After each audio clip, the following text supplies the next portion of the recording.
23편 말씀을 가지고 함께 은혜를 좀 나누고자 합니다. 보통 시편 23편은 이제 다윗의 시라고 되어 있는데 다윗이 언제 지었느냐, 이 시를 언제쯤 썼느냐라고 할 적에 많은 의견들이 있긴 하지만 대부분 다윗이 노년에 자신의 생애를 돌아보면서 이렇게 하나님을 찬양했던 시다라는 것들이 대부분 많은 이제 분들의 의견이기도 하고 견해이기도 합니다. 그래서 어떤 분들은 좀 극적인 면을 이야기하기 위해서 다윗이 압살롬에게 죽음의 위협으로부터 쫓겨가서 도망갈 때 기록한 시다. 이렇게까지도 이제 좀 극적인 면을 좀 드러내기 위해서 그때 지은 시다 이렇게 표현하고 있습니다. 그러면 제가 왜 오늘 23편을 가지고 이야기하냐라고 했적에 11월에는 셋째 주에 보통 추수감사 주일이 있잖아요. 보통 추수감사 주일 그러면은 한 해 동안 나에게 베푸신 은혜를 이렇게 기억하는 시간인데 사실 이렇게 제가 이렇게 생각해 보면은 주님께 뭔가 감사할 거리를 찾으셔야 되잖아요. 그렇죠? 그렇죠? 찾는데 찾아지시나요, 좀? 잘 찾아지시면 다행인데 가끔 안 찾아지죠. 그러면 안 찾아지면 어떻습니까? 막 그냥 있는 거 없는 거 다 끄집어내서 막 쥐어 짜내시죠. 짜내시게 와가지고 보통 그날 이렇게 감사 찬양 가운데 이런 찬양 들어보셨나요? 장미꽃 감사, 길가의 장미꽃 감사, 장미꽃 가시도 감사. 아니 길가의 장미꽃 가시가 뭘 그렇게 감사합니까? 이게 뭐냐면 그냥 하나님께 주신 감사가 있는데 뭔가 찾아내려고 하니까 없으니까 그냥 이것저것 다 끄집어내는 겁니다. 제가 드리고 싶은 이야기는 감사가 없다 이런 이야기를 하자는 것이 아니라 왜 우리는 자꾸 감사를 이렇게 끄집어내려고 하고 있고 왜 나에게 베푸신 은혜 도대체 내가 뭘 받았는가에 초점이 맞춰져 있다 이겁니다. 그래서 저는 오늘 23편을 이렇게 하나하나 살펴보면서 11월 한 달 동안 추수감사주일 감사도 있지만은 우리가 뭐에 대해서 정말 감사해야 되는가 이걸 좀 생각을 해보려고 합니다. 그래서 오늘은 얘기한처럼 나의 목자이신 하나님, 다음 주에는 나를 인도하신 하나님, 그 다음 주에는 나와 함께하신 하나님, 그 다음에는 선하고 인자하신 하나님. 그래서 나에게 뭘 주셨는가가 아니라 나와 관계하고 계시고 나의 목자이신 그 하나님이 누구이신가 그것에 대해서 생각을 해보고 그분에 대해서 감사하는 한 달을 좀 가지려고 합니다. 그래서 23편을 여러 가지 머리를 저도 짜냈죠. 어쨌든 저도 설교를 해야 되잖아요. 짜내다 보니까 23편이 좀 낫겠다. 그래서 23편을 보면서 다윗의 한 해 동안의 그 자기 평생의 삶을 돌아봤듯이 우리도 한 해를 쭉 돌아보면서 나와 함께 하신 하나님이 누구이신가 이거를 생각해 보면서 같이 함께 은혜와 감사를 나누는 11월 한 달이 되었으면 좋겠다 싶어서 오늘 함께 23편 함께 봤습니다. 그래서 오늘은 1절에 나와 있는 여호와는 나의 목자시니 내게 부족함이 없으리로다. 이 부분을 가지고 함께 좀 이야기를 하겠습니다. 스펄전 목사님이 이 23편을 설교하면서 이런 이야기를 하시더라고요. 23편 전에 뭐가 있습니까? 22편이 있겠죠. 22편의 내용은 십자가에서 고난받으시는 하나님에 대해서 예수 그리스도에 대해서 설명하고 있는 겁니다. 거기는 푸른 초장도 없고 시냇가도 없다 이겁니다. 그리고는 나의 하나님 어찌하여 나를 버리셨습니까? 이런 얘기가 나올 만한 십자가와 같은 피 흘리신 예수 그리스도의 고통과 고난이 22장이라는 겁니다. 이것을 이 주님을 본 이후에 뭐가 등장하는 겁니까? 나의 목자이신 하나님이 등장하고 있다 이겁니다.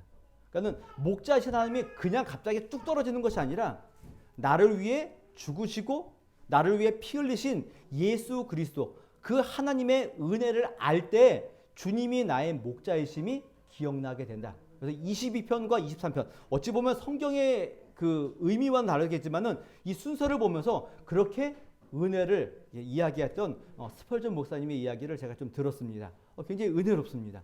그러니까 우리도 하나님의 피 흘리신 은혜, 구원의 은혜가 없이는 나의 목자이신 하나님에 대해서 절대 여기에 감사와 찬양이 나올 수 없다. 이거를 좀 기억하시면서 좀 보면 좋을 것 같습니다. 자, 처음에 내용은 여호와는 나의 목자시니 이렇게 시작합니다. 여호와입니다. 여호와. 보통 하나님이라고 얘기되는데 여호와라는 단어를 쓴 겁니다.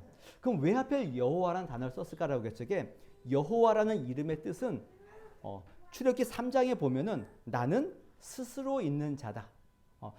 하나님께서 모세를 통하여서 이스라엘 백성들을 구원을 낼 적에 모세가 물어보죠.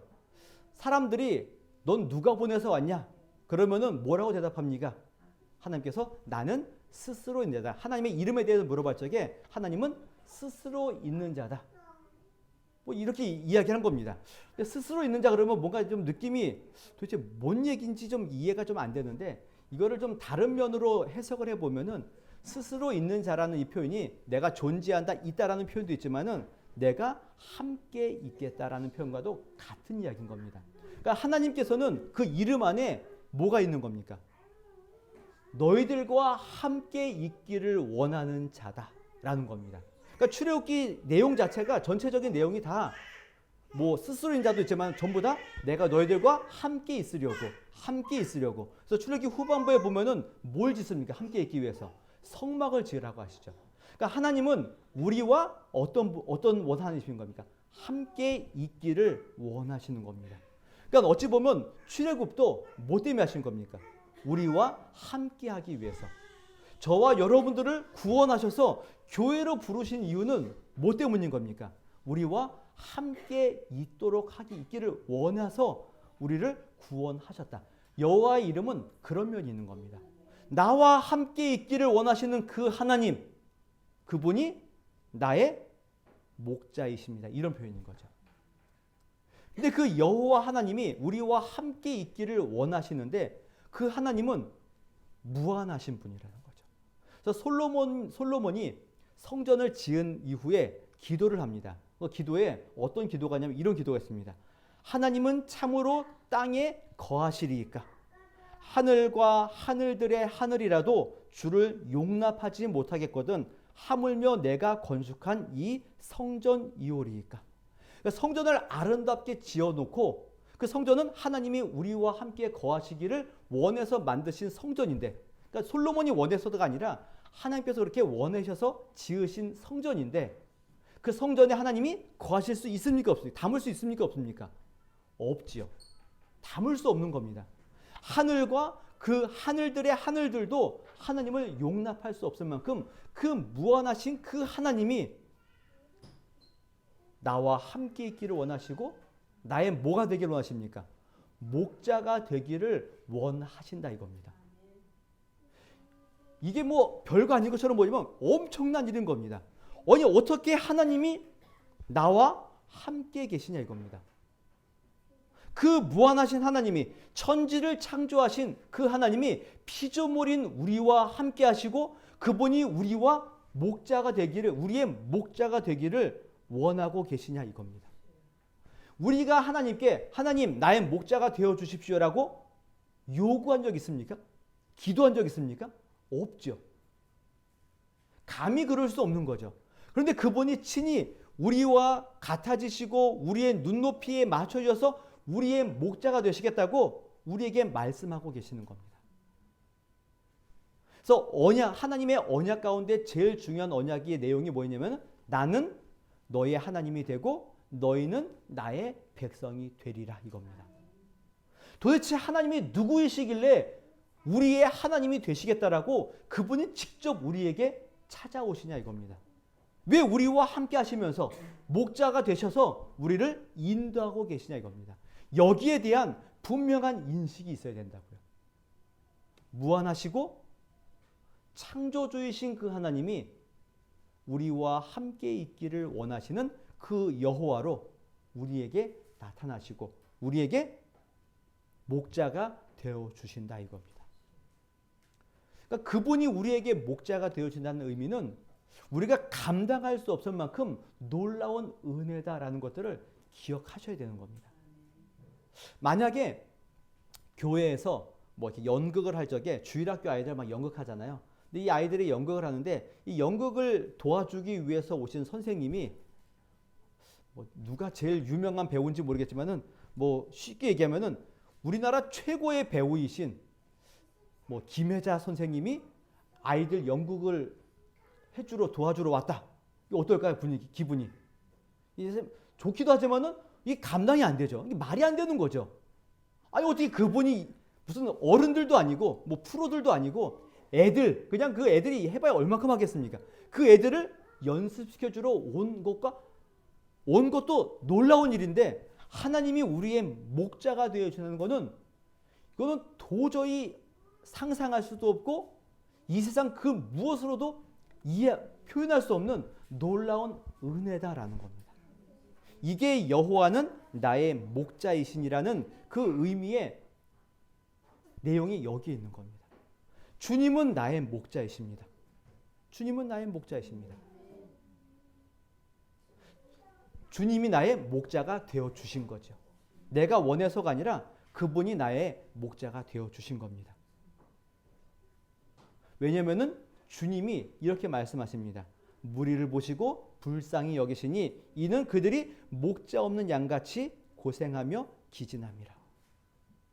우리를 불쌍히 여기셔서 우리의 친히 목자가 되어져서 우리를 보살피시고 보호하시고 가르치시고 인도해 주시고 필요한 것들을 공급해 주시는 목자가 친히 되어 주셨다라는 겁니다. 다윗이 이 부분을 지금 말하고 있는 겁니다. 주님 도대체 내가 무엇이길래 나의 목자가 되어 주신 겁니까? 이것이 나의 가장 큰 은혜입니다 라는 겁니다. 그러면 그분이 우리의 목자라고 얘기할 적에는 다윗은 자신을 뭘로 표현하는 겁니까? 양이라고 얘기하는 거죠. 저는 양입니다. 주님이 목자이시고 그러면 반대로 다윗 자신은 자기를 뭐라고 표현하는 거죠? 나는 양입니다. 양 그러면 기분이 어떻습니까? 양. 뭔가 우리는 하얀색 털을 생각하고 뭔가 막 좀 귀엽고 뭐 막 이런 생각을 하잖아요. 근데 실제로 양은 그렇지 않다라고 얘기합니다. 제가 뭐 예전에 뭐 대학교 때인지 기억이 안 나는데 무협지 만화를 이렇게 좀 봤는데 내용은 하나도 기억이 안 나요. 근데 맨 처음에 등장하는 씬이 뭐였냐면은 양을 표현하면서 양이 얼마나 이기적이고 남이 잘 되는 것을 싫어하는가를 표현하는데 이 양들이 남이 잘 되는 게 보기 싫어서 여름에는 남들 시원한 꼴을 못 봐서 다 모여있답니다. 겨울에는 어떨까요? 남 따뜻한 꼴을 못 봐서 전부 다 흩어진답니다. 뭐래서 사실 뭐 확인해 보면 하는데 무협지에 나오는 처음 등장 씬인 겁니다. 그거 깜짝 놀랐어요. 양이 이런가? 우리 보통 양 그러면 온순하고 뭐 깨끗하고 뭐 이런 생각을 하는데 너무 이기적인 겁니다. 이기적인 것을 떠나서 남이 잘 되는 것을 못 보는 겁니다. 그래서 남을 힘들게 하기 위해서 여름엔 모이고 겨울에는 흩어지는 아주 놀라운 동물들이 양이다 이겁니다. 그리고 실제적으로 중동에서도 어떤 그 욕을 할 적에 양 같은 놈 그러면은 엄청난 욕이라고 이야기를 하더라고요. 그러니까 양 그러면은 우리가 생각하는 그런 귀엽고 뭐 깨끗하고 순결하고 이런 표현이 아니라 정말 가장 상스러운 욕인 겁니다. 그래서 생각이 모자라고 어리석고 고집세고 남의 말에 귀를 기울이지 모르는 지저분한 짐승의 대명사가 양인 겁니다. 그런데 다윗이 자기를 뭐라고 표현했다고요? 양이라고 표현했죠. 우리는 양인 겁니다. 하나님의 말씀에 귀를 기울이지 않고 자기 생각대로 자기의 이기적인 마음대로 살아가는 양과 같다는 겁니다. 그래서 이사야 53편에도 보면은 이렇게 표현되어 있죠. 우리는 다 양 같아서 그릇 행하여 각기 제 길로 갔거늘 여호와께서는 우리 모두의 죄악을 그에게 담당시키셨도다. 이게 양인 겁니다. 하나님은 목자이시고 저는 별 볼 일 없는 정말 말 되게 안 듣는 양입니다. 주님이 나를 책임지시지 않으면은 도저히 감당할 수 없는 어디로 튈지 모르는 그런 양입니다. 이겁니다. 그래서 실제로 양은 그 시력이 나쁘대요. 그래서 가시거리가 2m, 3m밖에 안 된답니다. 누가 인도해 주지 않으면은 길을 찾을 수가 없습니다. 그리고 뭐 특별히 다른 어떤 동물들로부터 자기를 보호할 수 있는 만한 뿔도 없고 튼튼한 이빨도 없어서 누가 도와주지 않고 누가 인도하지 않으면은 살 수 없는 존재가 누구라고요? 양인 겁니다. 그리고 자기 멋대로 말 안 듣는 동물이 양인 겁니다. 성경이 참 우리를 잘 비유했죠. 딱 우리죠. 양이죠, 양. 양인 겁니다. 참 말 되게 안 듣는 사람이 사람이죠. 이 세상의 모든 피조물 가운데 제일 말 안 듣는 게 누군가요? 사람이죠. 사람이죠. 그래서 많은 사람들은 그러죠. 사람이 말을 되게 안 듣고 자기 마음대로 안 들으니까 사람을 가장 싫어한다고 이야기를 하죠. 그래서 많은 사람들이 그래서 애완동물을 키우기도 하고 반려동물 키우기도 하고 어떤 사람들은 그냥 산에 올라가기도 하고 왜냐하면 사람이 싫어서. 그러나 사람은 그래서 사람인 거죠. 사람의 매력은 어찌 보면 말 안 듣는 데 있을 수 있는 겁니다. 왜 어떻게 튈지 모르잖아요. 그래서 모든 사람은 누가 필요합니까? 목자가 필요하죠. 그 목자는 누구밖에 없습니까? 주님밖에 없죠. 주님밖에 우리를 책임질 수 없어서 우리가 지금 여기 있는 겁니다. 내가 잘나서 내가 똑똑해서 지혜가 있어서 힘이 있어서 여기 있는 것이 아니라 주님의 은혜가 아니고서는 도저히 살 수 없는 사람들이 다 여기 와 있는 겁니다.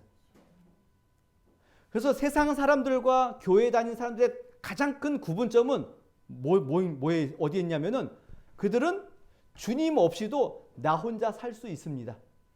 이런 분들이고요. 교회 다니시는 분들은 주님이 아니고선 난 살 수 없습니다. 이런 분들이 여기 있는 겁니다. 이게 목자와 양의 관계인 겁니다. 그러니까 다윗이 지금 1절에서 표현하고 싶은 이야기는 자기의 모든 평생을 두고 주님은 나의 목자셨고 나는 주님의 양입니다. 주님은 평생토록 나의 목자가 되셔서 나를 인도하셨습니다. 나는 평생 주님이 나의 목자이심에도 불구하고 나는 양처럼 주의 말씀에 순종하지 않고 내 멋대로 살았습니다. 지금 이렇게 표현하고 있는 겁니다.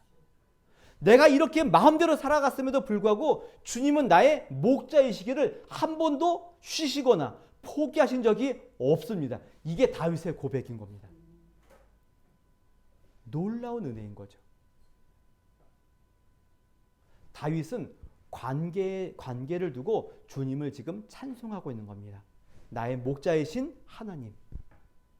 그 목자께서 말 안 듣는 양을 돌보시는, 나를 돌보시는 목자로서 그 관계.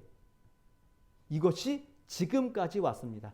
예전부터 지금까지 한 번도 쉬시거나 포기하시거나 버리시거나 취소하지 않고 나와 함께 하셨던 그 목자와 양의 관계를 다윗은 찬송하고 있는 겁니다. 그 목자와 양의 관계를 알기 때문에 뒤에 뭘 표현하냐면은 내게 부족함이 없으리로다 이렇게 표현하는 겁니다. 주님 목자이시기 때문에 나는 평생토록 뭐가 없었다고요? 부족함이 없대요. 부족함이. 자, 여러분은 부족한 것이 많습니까? 적습니까? 많죠. 많죠. 가끔 보면은 TV 이런 데 보면은 연예인들 이렇게 인터뷰하다 보면은 정말 우리가 봤을 때는 완벽한 외모를 가지고 있는 분임에도 불구하고 혹시 마음에 안 드는 부분이냐고 물어보면 뭐라 그러나요? 뭔가 다 마음에 안 드는 부분이 있대요. 내가 보기에는 나는 저게 반만 닮아서 좋겠는데 그분은 못마땅하대요. 그러니까 항상 부족하죠. 돈이 많으신 분들은 어떻습니까? 그들은 부족함이 있을까요? 없을까요? 없죠. 지금 여러분들이 가지고 있는 그 회사에서 받는 연봉과 생활비가 있죠. 근데 여기에서 지금 마음으로는 여기서 한 100만 원만 더 받으면 삶이 막 확 필 것 같죠. 안 그러신가요? 좀 더 제가 너무 약하나요? 한 1000만 원쯤 가야 되나요? 월 한 1000만 원만 받으면은 정말 내 삶이 확 필 것 같죠. 근데 만약 1000만 원 받으면 어떨까요? 1500이 되고 싶고 2000이 되고 싶고 우리는 항상 부족함이 있습니다. 부족함을 느끼고 있다고요. 그러나 다윗은 자기의 평생을 두고 주님이 목자이시기 때문에 나는 부족함이 없다라고 이야기합니다. 근데 자세히 살펴보면은 다윗이 정말 부족함이 없었을까요? 엄청 부족함이 많죠. 다윗의 어렸을 때 생활을 보게 되면은 뭐 잘은 모르지만은 사무엘이 다윗 이새의 집에 와서 왕을 뽑으려고 아들들을 불러 모으죠. 근데 이새가 누구만 뺍니까? 다윗은 뺐죠. 왜 뺐을까요? 이새의 눈으로 봐서게도 쟤는 그 깜이 아닌 겁니다. 그래서 부르지도 않고 너는 계속 양이나 쳐라, 목동이나 해라, 안 부르는 겁니다. 이게 어찌 보면은 아버지로부터 인정받지 못하는 그 모습인 거죠. 다윗이 몰랐을까요, 그거를? 자녀들이 알죠. 근데도 자기는 부족함이 없었다라고 표현하는 겁니다. 골리앗을 무찌른 다음에 사울에게 미운 털이 박혀서 오랜 시간 동안을 도망 다닙니다. 억울하죠. 뭘 잘못한 것도 없고 사울에게 반기는 것도 없는데 억울하게 그냥 하나님이 자기를 선택한 이유 때문에 도망 다니는 겁니다. 그때도 다윗은 뭐가 없었다고요? 부족함이 없었다라고 표현하는 겁니다. 자기의 부하의 아내를 범죄했을 적에도 그때에도 자기는 뭐 당연히 뭐 좀 나쁜 면이긴 하지만은 그때에도 자기의 부족함에도 불구하고 자기는 부족함이 없었다 표현하는 거죠. 압살롬에게 도망갔을 적에도 나는 부족함이 없다라고 지금 이야기를 하고 있는 겁니다.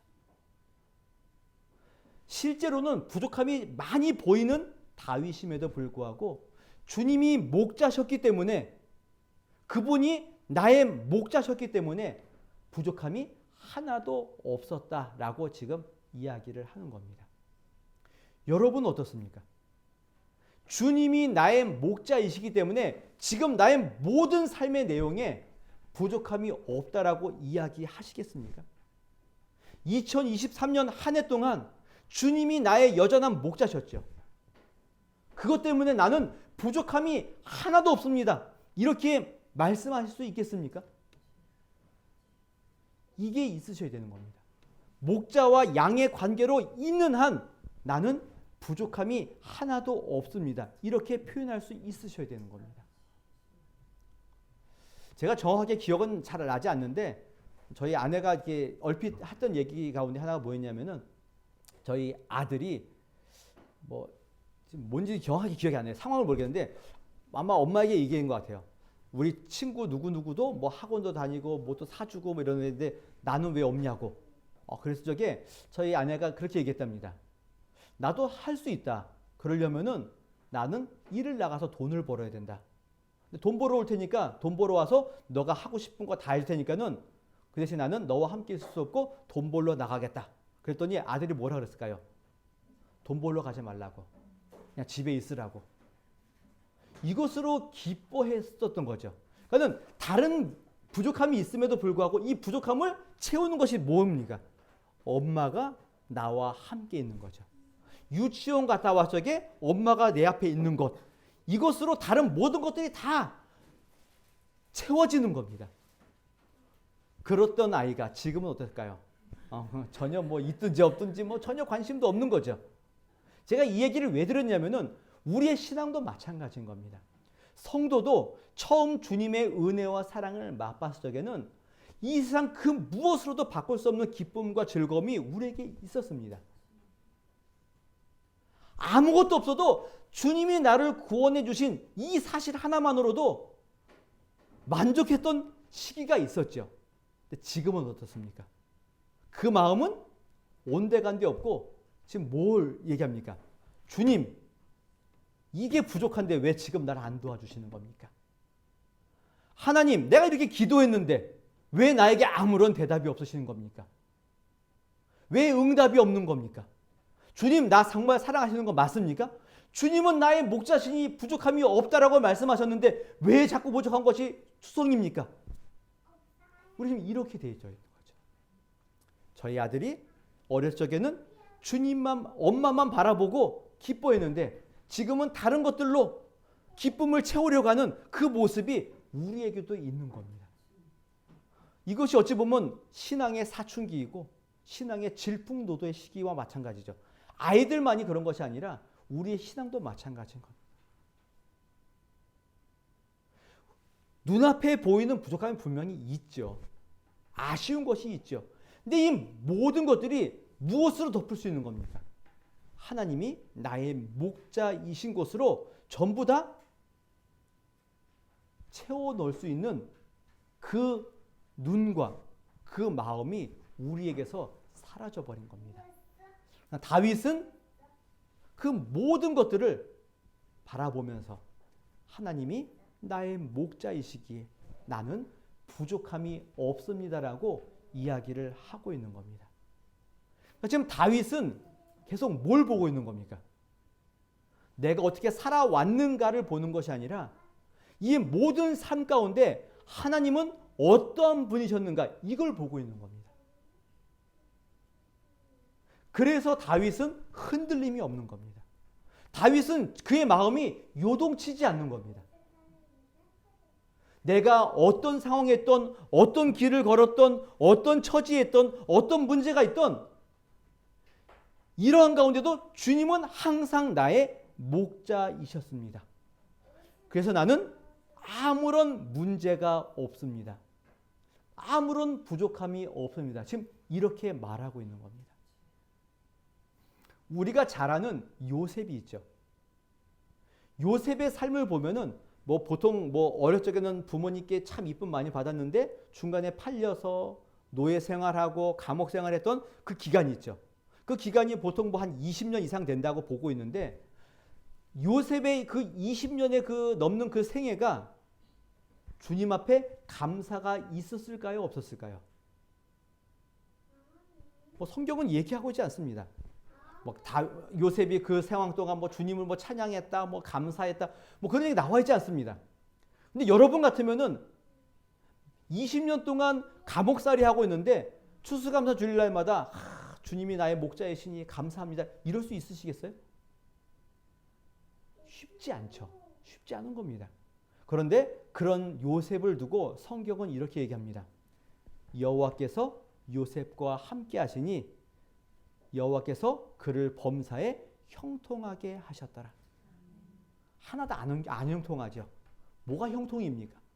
그럼에도 불구하고 하나님이 그와 함께 하셨기 때문에 하나님이 요셉의 목자이셨기 때문에 그의 삶은 어떻다는 겁니까? 형통이다라고 지금 말하고 있는 겁니다. 바울도 마찬가지죠. 빌립보 교회에게 편지를 하면서 옥에 갇혀 있는데 다윗이 그 옥에 갇혀 있는 본인이 교회에 자유롭게 풀려 있어 자기 마음대로 돌아다니는 교회에게 뭐라고 편지하냐면은 이렇게 얘기합니다. 내게 능력 주시는 자 안에서 모든 것을 할 수 있다. 이거는 그냥 우리의 어떤 최면적인 이야기가 아닌 거죠. 다윗은 옥에 갇혀서 할 수 있는 게 뭐밖에 없습니까?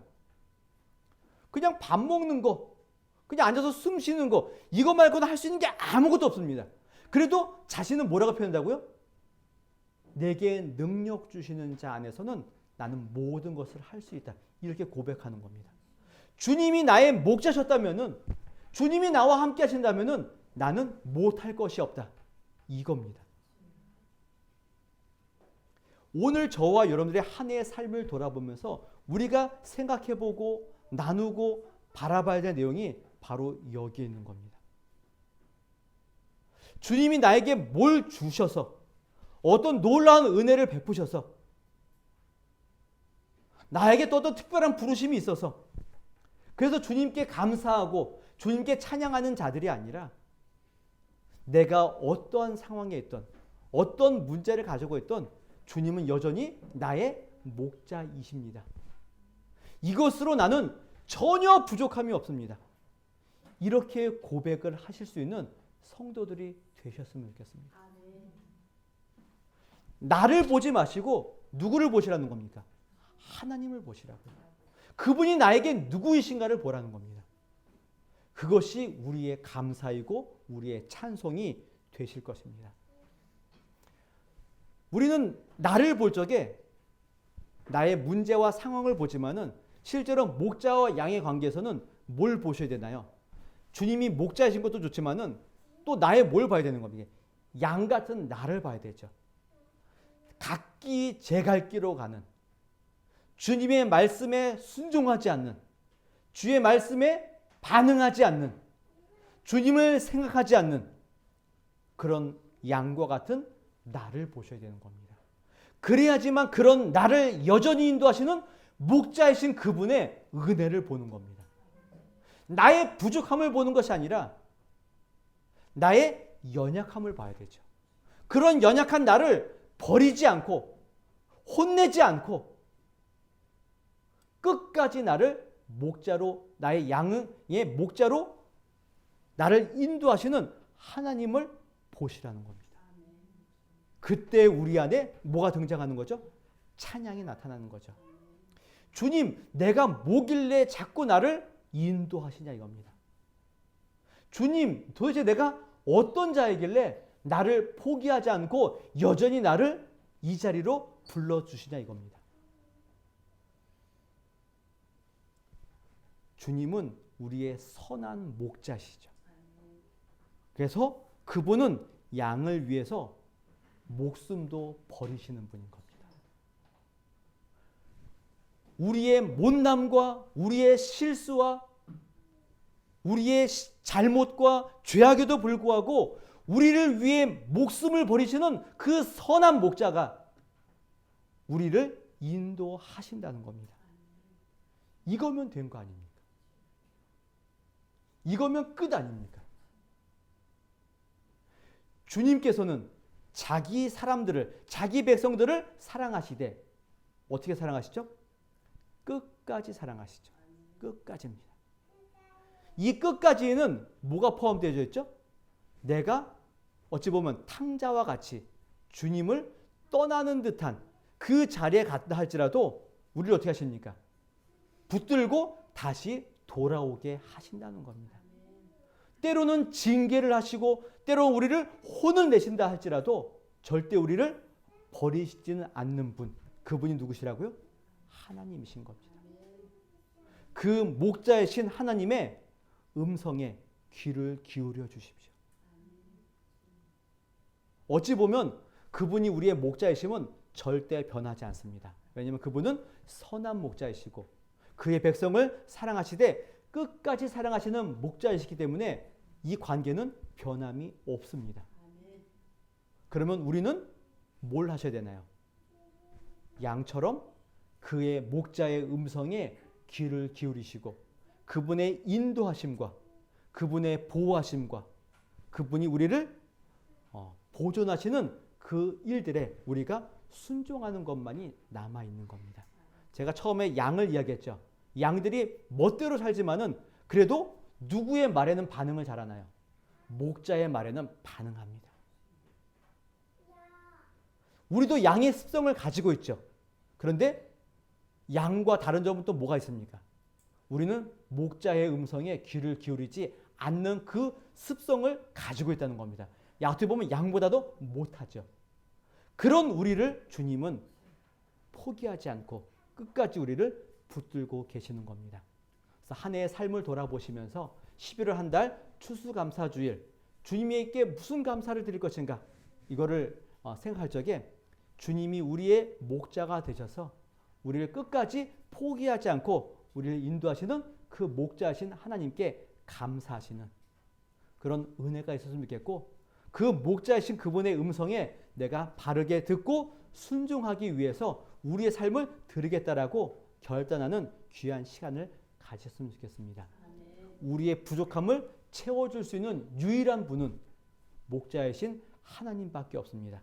그분의 품 안에서 그분을 의지함으로 우리에게 주어진 모든 부족함을 내려놓으시고 나의 목자이신 하나님 한 분 때문에 우리의 마음에 평안과 감사와 기쁨이 넘치는 복된 성도의 마음과 삶이 되시기를 주님의 이름으로 부탁을 드리겠습니다.